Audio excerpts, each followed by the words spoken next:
कि इस वीडियो में हम लोग बात करेंगे बैंकिंग ऑफ रोड के बारे में। और ये सर्कुलर मोशन का बड़ा इंपॉर्टेंट पार्ट है, बड़ा कंफ्यूज भी करता है। सबसे पहली बात कि बैंकिंग ऑफ रोड है क्या, तो उसको समझने के लिए मेरे पास एक छोटा सा जुगाड़ है। तो सबसे पहले हम ये समझते हैं, इसको मानिए कि आप ये बिल्कुल एक रोड है, ठीक है ना। तो अगर आप देखें, रोड तीन टाइप के होते हैं हमारे नॉर्मल लाइफ में। पहली बात तो बिल्कुल सीधा रोड होता है, ठीक है ना, बिल्कुल बिल्कुल सीधा रोड। ये आपके पास एक जुगाड़ है, इसको आप समझिए रोड है। तो ये हो गया आपका बिल्कुल सीधा रोड। और अगर इस रोड पर, और ये मेरा इसको आप फरारी समझिए, ठीक है। तो इस पे ये जो फरारी यानी कि जो कार है वो जब चलेगी तो बिल्कुल सीधी चलेगी, ठीक है ना। अगर आप समझ पा रहे हो तो जब सीधी रोड पे कोई कार चलती है तो ऐसे मोशन को हम लीनियर मोशन कहते हैं, ठीक है ना। लेकिन उसके लिए शर्त ये है कि जो रोड होनी चाहिए वो बिल्कुल सीधी होनी चाहिए। एक तो ये मोशन हो गया। एक दूसरा रोड ये होता है कि अगर हम बात करें एक ऐसे रोड की जिसमें जो सीधा पर नहीं होके रोड कुछ ऐसे हो, लाइक दिस वन। आप देखिए ध्यान से। तो ये जो रोड है, अगर आप समझ पा रहे हो, तो ये जो रोड है ना कुछ घुमा हुआ है, लाइक दिस वन। देखिए ध्यान से, ये घुमा हुआ रोड है। तो इस पे जब गाड़ी चलेगी तो कुछ इस टाइप से चलेगी। समझ पा रहे हैं आप? इस टाइप को देखिए, इस चीज को ऐसे। तो ये चीज ऐसे घूम जाएगी, ठीक है ना। गाड़ी चलेगी ऐसे, बिल्कुल घूम जाएगी। तो होगा क्या कि इसमें जो गाड़ी का जो मोशन होगा वो कर्व होगा अपने आप ही, ठीक है ना। ये देखिए ध्यान से, अगर ऐसे घूम जा रही है तो ये होता है आपका कर्व रोड। लेकिन अगर मैं ये कहूं कि अच्छा, इस चीज को ध्यान दीजिए ध्यान से। तो ये जो कर्व रोड मेरा है, ठीक है ना, इस कर्व रोड का ये वाला साइड और इधर वाला साइड सेम ही हाइट पे है। लेकिन अगर मैं एक बात कहूं कि अगर एक ऐसा कर्व रोड जिसका एक साइड दूसरे साइड के रिस्पेक्ट में नीचे हो, या मैं ये कहूँ कि पहला वाला साइड दूसरे वाले साइड के रिस्पेक्ट में नीचे हो, या दूसरा वाला साइड ऊपर हो, लाइक दिस वन। ऐसे देखिए, ये सपोज कि ये सरफेस है, इस पे एक रोड ऐसा बना हुआ है जिसका एक साइड जो है ऐसे उठा हुआ है। अगर आप ध्यान से समझिए तो पहले कैसे था, बिल्कुल ऐसे सीधे था। अब मैंने क्या किया कि रोड के एक साइड को, यानी कि एक साइड को जिसको मैं आउटर साइड कह रहा हूं, इसको मैंने उठा दिया ऐसे, ठीक है। तो अब यही जो कर्व रोड है, अगर आप ध्यान से समझ पाइए इस चीज को, ठीक है, देखिए ध्यान से। तो इस कर्व रोड का एक साइड नीचे हो गया और दूसरा साइड कुछ एंगल उठ गया है, ठीक है ना, कुछ हाइट में उठ गया है। बिल्कुल ऐसे ही देखिए, ये रोड जो बिल्कुल सीधे था उसको मैंने कुछ उठा दिया है, तो एक साइड ऊपर उठ गया है, नीचे साइड जहां था वहीं था। तो अब जो ये कर्व रोड बना हुआ है, ठीक है ना, ऐसे कर्व रोड को हम बोलते हैं बैंकिंग ऑफ रोड। आप बात को आई थिंक समझ पा रहे होंगे अच्छे से। और जब इस पे गाड़ी चलती है तो उस केस में क्या होता है, बहुत एक इंपॉर्टेंट फिनोमिना, जरा समझिएगा। देखिए, जब तक ये रोड सीधी थी, मतलब जब तक ये रोड के दोनों पॉइंट, चाहे ये रोड हुआ चाहे बिल्कुल प्लेन रोड हुआ, सीधा रोड, जब तक ये रोड था, यानी कि जब तक दोनों रोड के साइड्स सेम हाइट पे थे, तब तक ये गाड़ी बिल्कुल सीधी थी ऐसे। यानी कि इस पे जो लगने वाला नॉर्मल था, ध्यान, थोड़ा ध्यान समझिएगा। इस गाड़ी पे जो लगने वाला नॉर्मल था वो बिल्कुल ऊपर था, ठीक है ना, और एमजी बिल्कुल नीचे था। यानी कि एन और एमजी बिल्कुल एक दूसरे के अपोजिट में थे। ऐसे ही अगर कर्व रोड है तो कर्व रोड में भी अगर ये बिल्कुल दोनों साइड के हाइट जो है सेम है, तो उस केस में भी अगर बॉडी जो होगी उसका नॉर्मल और एमजी, ठीक है ना, दोनों के दोनों बिल्कुल अपोजिट है। लेकिन अगर आप ध्यान से समझने की कोशिश, अगर मैं इसको उठा दूं थोड़ा सा, इसको आप समझने की कोशिश कीजिएगा। देखिए, अगर ये रोड है और इसका मैं एक साइड ऐसे उठा दूं, तो आप देखेंगे ये चीज़ कि ये गाड़ी जो है, देखिए जब तक ये बिल्कुल सीधा था तब तक ये गाड़ी बिल्कुल सीधी थी। लेकिन जैसे मैंने रोड का एक साइड उठा दिया, देखिए ध्यान से, जैसे ही मैंने उठाया, गाड़ी जो है अपने आप एक तरफ बेंड हो गई, यानी कि झुक गई। तो नॉर्मल भी ऑब्वियस सी बात है उधर ही झुक जाएगा। आई होप कि इतनी बातें समझ में आई होंगी। और ऑब्वियस सी बात है, अगर रोड है तो रोड का अपना एक फ्रैक्शन फोर्स होता है। तो अगर आपको इतनी चीजें समझ में आ गई हैं तो चलिए मैं आपको एक छोटा सा एनिमेटेड वीडियो दिखा देता हूं, आपको शायद समझ में आ जाएगा। तो आप इस छोटे से क्लिप को देख कर समझ सकते हैं कि इसमें जो बाइकर्स हैं वो एक बैंक रोड पे चल रहे हैं कैसे। क्योंकि अगर आप देखिए ध्यान से, तो जो रोड है एक तो वो कर्व है, और दूसरा ये कि उसका एक जो साइड है जिसको मैं आउटर साइड कह रहा हूं वो उठा हुआ है और दूसरा जो किनारा है रोड का वो नीचे है, ठीक है। तो ये हुआ बैंक रोड और इस पे जो मोशन हो रहा है इसी को हम curve motion of bank road कहते हैं। तो आइए उसी के फिजिक्स को हम समझने की कोशिश करते हैं, ठीक है। तो उसका मैंने एक डायग्राम यहां पे डिफाइन कर रखा है। तो देखिए ये है आपका बैंक रोड, ठीक है ना। अच्छा, बैंक रोड का मतलब आप गोरखपुर वाला बैंक रोड मत समझ लीजिएगा। पहली बात तो देखिए अब ध्यान से, तो ये रहा आपका रोड जो पहले ऐसे था, अब इसको मैंने इसका एक एंड पॉइंट जो है मैंने ऐसे उठा रखा है, कुछ थीटा डिग्री पे मैंने उठा रखा है। सबसे पहली चीज, उस पे जो बॉडी है वो तो ऑब्वियस बात है उसका मास m होगा और बॉडी पे mg हमेशा बिल्कुल नीचे ही काम करता है, तो इसमें तो कोई चेंज नहीं आएगा, नीचे mg एक वर्क करेगा। दूसरा चीज कि चूंकि बॉडी झुक गई है एक तरफ, तो ऑब्वियस सी बात है उसका जो नॉर्मल होगा कुछ इस डायरेक्शन में चला जाएगा, जिसको मैंने n से रिप्रेजेंट किया हुआ है। अब इतना समझने के बाद हम करेंगे क्या कि सबसे जरूरी चीज है कि हम जो नॉर्मल फोर्स है, ठीक है, और जो फ्रिक्शन फोर्स लग रहा है, सबसे पहले तो हम उसका कंपोनेंट फाइंड आउट करेंगे। अच्छा, अगर आपने फ्रिक्शन पढ़ी हो तो आप ये जानते हैं कि फ्रिक्शन फोर्स जो होता है वो म्यू इंटू एन होता है, where mu is called coefficient of friction या फ्रिक्शन कोफिशिएंट, और एन जो होता है वो तो नॉर्मल होता है, ठीक है।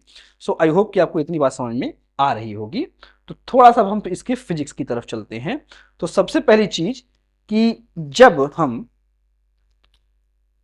नॉर्मल को दो पार्ट में, मतलब नॉर्मल को रिजॉल्व करते हैं, तो देखिए एक तो ऊपर चला जाता है, थीटा अगर एंगल बन रहा है तो हो जाता है आपका एन कॉस थीटा, और दूसरा जो कंपोनेंट होता है वो बिल्कुल वेक्टर पैरेलल परपेंडिकुलर होता है, तो ये दूसरा वाला बन जाता है आपका N sine theta. I hope कि आपको ये चीजें समझ में आ रही होंगी। ऐसे ही अगर आप फ्रिक्शन फोर्स को भी रिजॉल्व कीजिए दो पार्ट में, तो एक नीचे की तरफ आएगा, ठीक है ना, तो और एक जाएगा आपका उसी डायरेक्शन में जिधर एन साइन थीटा है। तो जिधर एन साइन थीटा वाला एक्सिस है वो बन गया आपका एफ कॉस थीटा, क्योंकि थीटा उधर बन रहा है, और जिधर एम जी है उधर आपको एक कंपोनेंट और मिल जाएगा, वो कहलाएगा आपका एफ साइन थीटा। यहां तक तो मुझे लग रहा है कोई समस्या नहीं होगी अगर आपने फ्री बॉडी डायग्राम पढ़ा हुआ है तो, ठीक है। अब एक बहुत बेसिक सा फिजिक्स में लगा देता हूं। सबसे पहली बात कि आप जानते हो कि इस पॉइंट पर ऊपर वाला फोर्स यानी कि एन कॉस थीटा बिल्कुल एम जो नीचे लगने वाले फोर्स है यानी कि जो भी चीज है उसके बराबर ही होगा। तो यानी कि कह सकते हैं कि एन कॉस थीटा जो होगा वो किसके बराबर होगा, M G plus F sine theta पे। क्यों भाई, इसमें कोई समस्या? चल, तो यहां से सबसे पहले तो मैं एक काम करता हूं कि एम जी ही कैलकुलेट कर लेता हूं भाई। एम जी कितना होगा, तो एम जी कितना हो जाएगा आपका एन कॉस थीटा, और इसको उधर भेज दी तो हो जाएगा आपका माइनस एफ साइन थीटा। आप चाहें तो एफ की वैल्यू यहां से म्यू एन रख सकते हैं, बात बात करते हैं, ठीक है ना। ये तो हो गई एक बात। अच्छा, दूसरी चीज जो बहुत इंपॉर्टेंट है, पहली बात तो अगर आप ध्यान से देखिए तो चूंकि मैं एक बार फिर से उसका सहारा ले लेता हूं। देखिए जो मेरी कार थी वो कुछ ऐसे चल रही थी, मतलब जो रोड था ऐसे बैंक रोड, ठीक है ना, ये है सरफेस, इस पे कुछ ऐसे उठा हुआ है, ठीक है ना, लाइक दिस वन, ठीक है, आप समझ सकते हैं इस चीज को।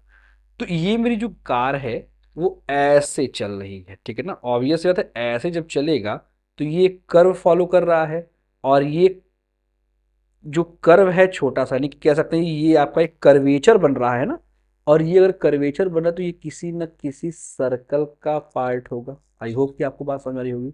और अगर वो सर्कल का पार्ट है तो उस सर्कल का अपना एक रेडियस ऑफ कर्वेचर भी होगा, ठीक है।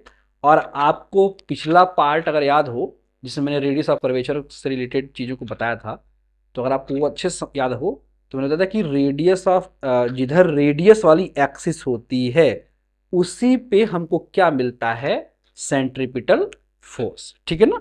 यानी कि किसी बॉडी को घूमने के लिए जो रिक्वायर सेंट्रीपिटल फोर्स होता है वो कर्वेचर पे कहाँ पे मिलता है, उसके रेडियस पर ही, यानी रेडियस वाले एक्सिस पे ही, जिसको मैं एक्स एक्सिस कंसीडर कर रहा था।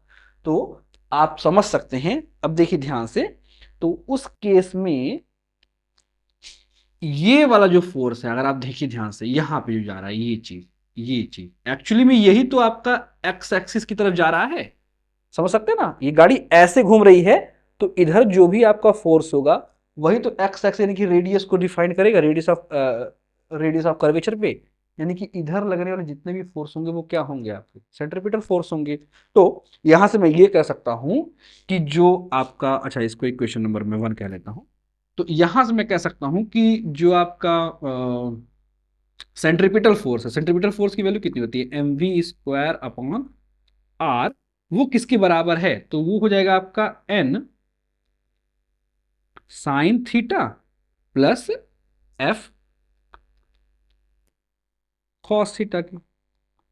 कोई डाउट नहीं होना चाहिए, क्योंकि अच्छा मैंने ऐड क्यों किया, क्योंकि दोनों के दोनों फोर्स एक ही डायरेक्शन में थे तो दोनों के दोनों सेम ही होंगे।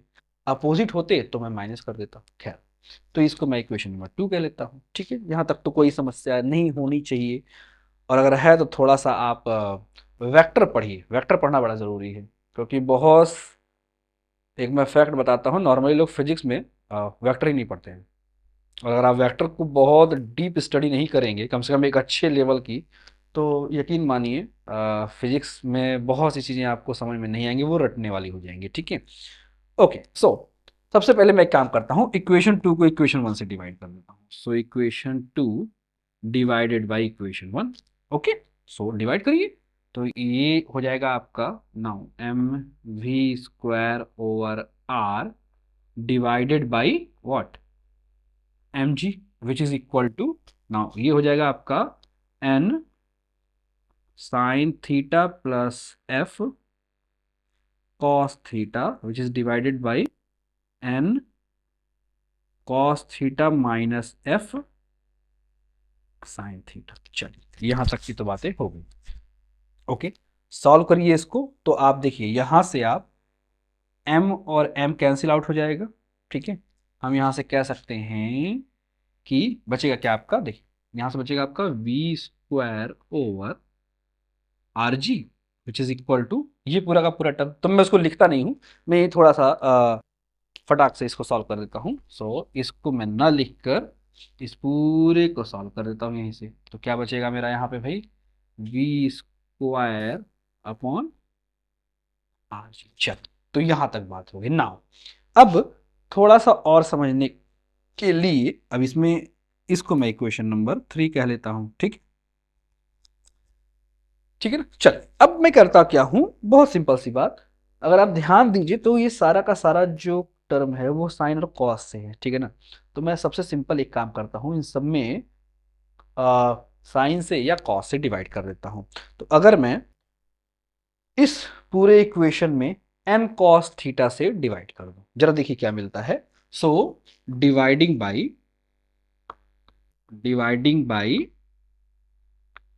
n cos theta. ठीक है ना, तो ये तो एज इट इज है, जैसे है मैं वैसे ही छोड़ देता हूं। सो v² बाई आर जी। ठीक है ना। अच्छा मैं क्या करूंगा कि इस न्यूमरेटर में भी n cos थीटा से डिवाइड करूंगा और डिनोमिनेटर को भी n cos थीटा से डिवाइड करूंगा। तो कोई फर्क तो पड़ना नहीं चाहिए, क्योंकि जब दोनों में मैंने डिवाइड किया है तो वो बैलेंस ही रहेगा। ठीक है ना, तो अगर डिवाइड करिए तो क्या मिल जाएगा आपको, देखिए ये n साइन थीटा है, डिवाइड हुआ किससे, n cos थीटा से। क्या बचेगा आपके पास भाई, आपके पास बचेगा n कैंसिल, साइन थीटा अपन cos थीटा, क्या मिल जाएगा आपको, tan थीटा। ठीक है, नाउ फिर n cos थीटा, इसको डिवाइड करेगा तो क्या बचेगा आपके पास, तो ये है f cos theta upon n cos theta. ठीक है, आई होप कि आपको ये चीजें समझ में आ रही हैं या नहीं। आप चाहे तो इसको थोड़ा सा सॉल्व करिए। सो नाउ अगर आप इसको सॉल्व करेंगे सो आपको क्या मिल जाएगा, यहां से देखिए you will get now f cos theta और n। ठीक है ना, तो आप डिवाइड करिए, यहां से मिल जाएगा आपको माइनस f अपॉन n मिल जाएगा। ठीक है, f अपॉन n। अच्छा जरा यहां से ध्यान दीजिएगा, तो जो एफ की वैल्यू है वो म्यू इंटू एन के बराबर है। तो मैं एफ की जगह यहाँ पे अगर म्यू इंटू एन रखूँ तो एन एन कैंसिल आउट हो जाएगा, तो बचेगा क्या केवल यहाँ पे, तो यहाँ पे बचेगा आपका केवल केवल म्यू अपॉन, ठीक है, बात समझ आ रही है आपको। चलिए इसको करिए, तो यहाँ से एन कॉस थीटा है और डिवाइड करने के से एन कॉस थीटा से ही, तो वो क्या दे देगा आपको 1। चलिए अच्छा यहाँ पे प्लस था, सॉरी, यहाँ पे प्लस हो जाएगा ना, यहाँ पे माइनस, यहाँ पे देखिए ये है आपका, ये क्या था आपका यार, मैं तो खुद ही भूल गया, साइन थीटा। तो साइन थीटा और कॉस थीटा मिलके क्या बन जाएगा, सबसे पहले तो आपका टेन थीटा, और यहाँ पे देखिए अगेन एफ अपॉन एन आएगा, तो एफ अपॉन अभी अभी क्या निकाला आपने, म्यू, तो ये इतना हो जाएगा। यहाँ तो कोई समस्या नहीं है, ठीक है, इसको आप सॉल्व करिए, ठीक है ना। नाउ अगर आप चाहें तो यहां से सबसे पहले तो v की वैल्यू कैलकुलेट कर सकते हैं, कैसे भाई, तो V square upon R G, को उधर भेज दो, तो ये हो जाएगा आपका R G into tan theta plus mu upon 1 - mu tan theta, ठीक है, कोई समस्या नहीं होनी चाहिए।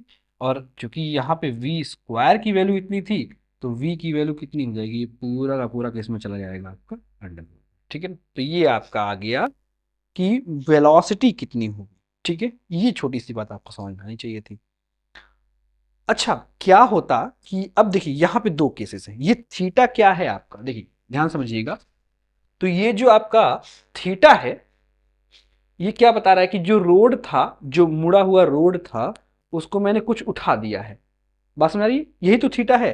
लेकिन अगर मैं ये कहूं कि मैं रोड को घुमाऊं, तो जो मतलब रोड मेरा घुमा हुआ जरूर हो, लेकिन लेकिन कुछ ऐसे हो लाइक दिस वन, जैसे देखिए ध्यान से, ये घुमा हुआ रोड था, तो वो तो जो उठा था वो थीटा एंगल को बता रहा था। अगर मैं एंगल ही जीरो कर दूं, केवल ये कर्व रोड हो, ठीक है ना, यानी कि हॉरिजेंटल हो पूरी तरह से, तो उस केस में क्या मेरा वैल्यू मिलेगा, तो मैं कह सकता हूं कि हॉरिजेंटल रोड पे, यानी कि इसको मैं मिटा देता हूं थोड़ा सा, ठीक है, आप समझ में बात ना, तो ये हो जाएगा आपका हॉरिजेंटल रोड पे, हॉरिजेंटल रोड का मतलब क्या होगा भाई, कि वो कर्व रोड तो हो, ये कर्व रोड, ये कर्व रोड तो हो, लेकिन इसके दोनों जो साइड्स हों सेम ही हाइट पे हो, ठीक है ना, यानी कि ऐसे उठा ना रहे। तो अगर उठा नहीं रहेगा तो ऑब्वियस सी बात है ये एंगल धीरे धीरे कम ही तो होगा ना, और थीटा कितना हो जाएगा उस केस में, उस केस में थीटा जो हो जाएगा वो एक्चुअली में 0 डिग्री के बराबर हो जाएगा, ठीक है ना। और इस केस में जो v की वैल्यू होगी वो किसके बराबर हो जाएगी, तो बहुत इजीली निकाल सकते हैं, ध्यान दीजिए, यहाँ पे रखेंगे आप 0 डिग्री, तो ten zero will get zero, zero plus mu क्या मिलेगा आपको, पता नहीं क्या मिलेगा, ठीक है, तो म्यू ही मिलेगा ना। यहाँ पे देखिए 1 - म्यू टेन थीटा की वैल्यू जीरो, जीरो में म्यू से मल्टीप्लाई करेंगे तो जीरो, और जीरो 1 - 0 कितना हो जाएगा 1, और ऊपर क्या आ जाएगा आपका म्यू, तो म्यू अपॉन 1 यानी कि म्यू ही आएगा, यानी कुल मिला के आपको मिलेगा under root R G. I hope कि आपको ये बात समझ में आई, ठीक है।